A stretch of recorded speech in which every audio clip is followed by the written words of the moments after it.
This is the Master Brewers Podcast, brought to you by the Master Brewers Association of the Americas, a volunteer organization dedicated to continually improving the products and processes of our membership since 1887. Okay, let's go!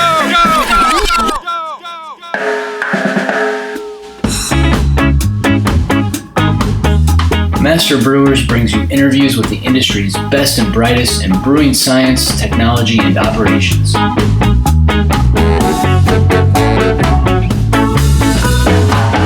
Calm down, I'm moving too fast. Previously on the Master Brewers Podcast.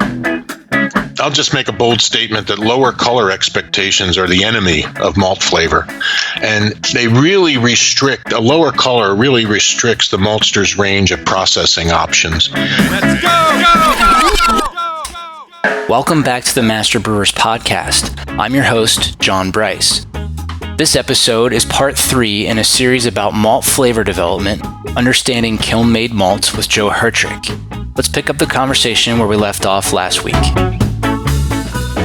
Now, I think since we're talking about flavor, another interesting topic, I've heard a lot of chatter in recent years from brewers talking about how flavor has been bred out of North American barley over the years, and I'm not sure either of us would entirely agree with that statement. Do you think that barley variety makes a difference in flavor? I think the best answer I can give to that, John, is I don't know. I simply don't know. But I can tell you this. First of all, if they exist, variety flavor differences, all else being equal, are very, very small. I have to rely on my experience at the largest brewer in the world, where we have spent a lot of time and placed a lot of emphasis on malt wort tasting. And because we were large, we were bringing malt in from virtually every malt house in the United States. So we had a good view of whether varieties processed in different malt plants had differences, or multiple varieties in a single malt plant had differences. And I would tell you from those experiences sitting there tasting is malt plants have a flavor signature to them, sort of a house flavor signature to them. We would not be able to determine variety differences. For instance, if we tasted 5 Metcalves from 5 different malt houses, they'd have different flavor profiles. But if we would taste 5 two-row varieties from a single malt house, they would be very similar. So, and in terms of problem solving and troubleshooting, we often went out and did work in malt houses because of the house flavor profile, but we didn't really do any work because we thought a variety had a flavor difference. Let me add one thing about the comment about the barley changes and flavor being bred out of it. I can tell you that I'm fortunate that I represented my company at the founding of AMBA in 1982, and I was a member of AMBA from 82 till I retired, either as a technical committee representative or as a board member. So I didn't realize it was that young. Yeah, it's only 82 now. It was preceded by another organization, MBIA, the Malting Barley Improvement Association. But that structure, and the brewers and maltsters got together and decided they wanted a new structure with more resources. The previous one was not as well resourced as the current one is, but the current structure was founded in 1982. And I can tell you, I was present at virtually every varietal evaluation and approval since 1982, and not one of them was decided on flavor. Okay, there was never an idea or a concept of that we needed to get a blander flavor. There was never a concept of we're tossing this one out because it's too flavorful, and adjunct brewers want more generic barley. The reality is that flavor doesn't enter into the process at all in barley breeding. when the barley breeding starts, the breeder is seeking agronomic improvement. He's seeking yield improvement. He's seeking disease resistant. He's working with only a few barley plants in the greenhouses, in the plots. There's no amount of barley at that point that can go to evaluation for flavor. When he gets to the next step, after maybe 5 or 6 years, and he's ready to submit a sample, it goes to the Agricultural Research Service in Madison, and they do, I believe it's 200 grams. It's not even 1 kilo of pilot malting or mini malting, and that's just to check the malting functionality, the malting characteristics. Will it hydrate? Will it germinate? Will it grow? Will it look like a malt? Will it have enzymes? There's no scale there to allow any flavor testing. The next thing that happens is it gets even bigger. It'll go to pilot malting, which is 1 kilo. And it's still at that scale. There's two problems. One, it's to emphasize malting characteristics, but there's no small-scale flavor tools for something that's made at a 1 kilo size, no small-scale brewing and flavor evaluation. So one of the things that anybody that makes that statement that it was bred out of it, there was no flavor evaluation at all until we're in the 12th year of barley breeding. And at that point, then 50,000 bushels are grown, and it goes to a malt house, and maybe 5 rail cars of malt are made, and it goes out to breweries. And then they get to evaluate it for the first time, pilot or full-scale malting and full-scale brewing. And I don't know of any, in the length of time I was involved, there was no variety that was rejected on flavor, either good or bad. But getting back to, is there a difference? Again, tasting worts, I don't know if there is, but if it does exist, it's very, very small. The other thing that I would say is that if we can find that variety flavor difference through breeding, it's a long way off, because that's a 10 to 15 year cycle of breeding. Let's say we instantaneously found a cross. We had a small scale brewing and flavor evaluation tool to brew 1 bottle of beer, and had tools to make an evaluation, and said, we found it, we got it. Well, it'll take 15 years to get that trait through the process, make sure it has disease resistant, make sure it has all these other things.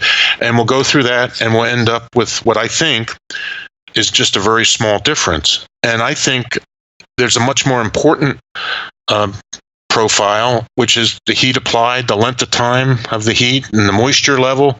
I think there's many more tools to make flavor in the malt house right now than there is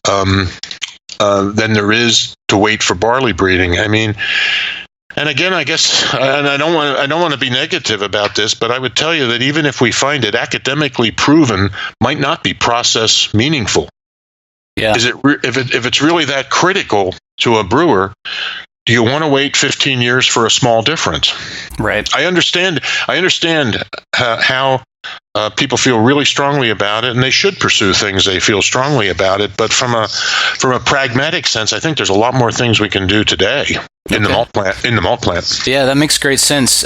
Joe, what about the legacy varieties? You hear a lot of people that have been around a while say, "Oh, Clogus had a better flavor than AC Metcalf," or people seem kind of caught up on, and I guess you see that in beers too. People always say, "Oh, it's not as good as it used to be." But what do you think about that? Well, I thought about that, and the malts may taste different, but not because of a genetic flavor difference in the malt. You have to think about the processing differences that have evolved. Clogus, like the European two rows, are still 5 and 6 day malting. Clogus was a 5-day malting, so its malting profile was different.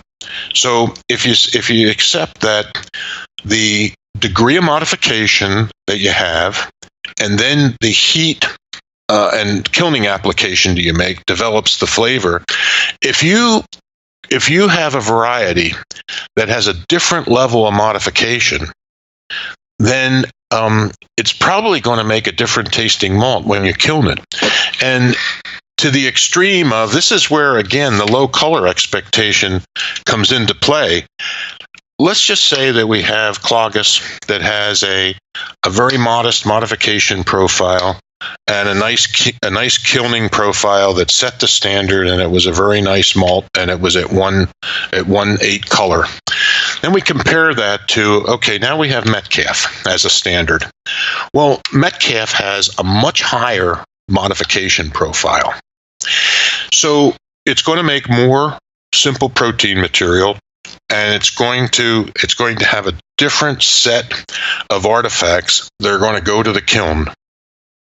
Now, if we still have this expectation of making a 1.8 color, how are we going to get those higher modification artifacts through the kiln and still have a 1.8 color? Well, we're going to have a different kilning procedure. We're going to have a less of a heat application and a different profile to get that through the kiln. And I would say that would be two different tasting malts. Two malts with very different modification profiles. If you're going to have the same color standard, they'll have to be kilned differently. But if you had two different modification profiles, you put them through the same kiln procedure, that second one will have a higher color. This is where I always come back to that low color expectation is the enemy of functional and flavorful malt. So, I think they could taste different, but not for the reason of a genetic component for flavor, that they process differently and they kiln differently. And the fact that we have evolved to different kilning procedures to preserve the 1.8 color expectation could explain the differences in the malt. Very interesting. I would never disagree with somebody that says I observed this, or I tasted this, or I'm pretty sure I used this in the beginning and now it's not the same.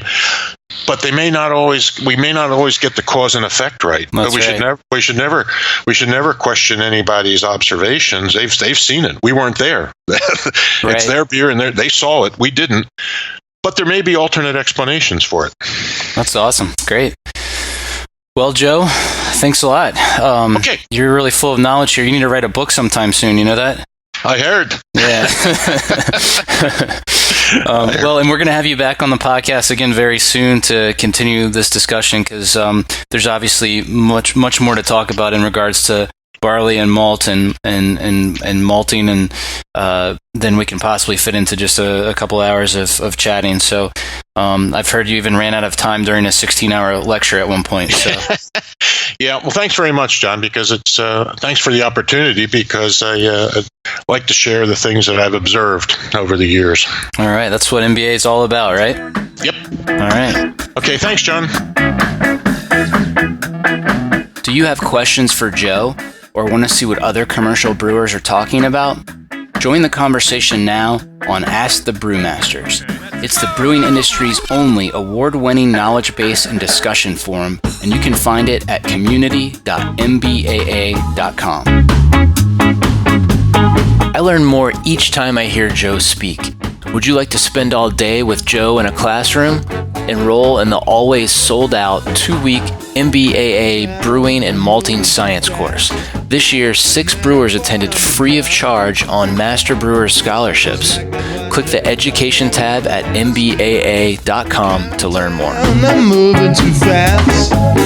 Next week on episode 27, Keith Lemke from the Siebel Institute joins us to discuss draft line cleaning and maintenance. There's that one thing that If you want to find interesting information on Google, type in draft beer cleaning lawsuit, and you will see multiple cases of customers who have permanent damage to their esophageal tract because they've consumed cleaning solution. rage. Well, I can't get stuck, I can't be losing too much, and then I'm heading out to any other place. My fist full of courage, my Well, I can't get stuck, I can't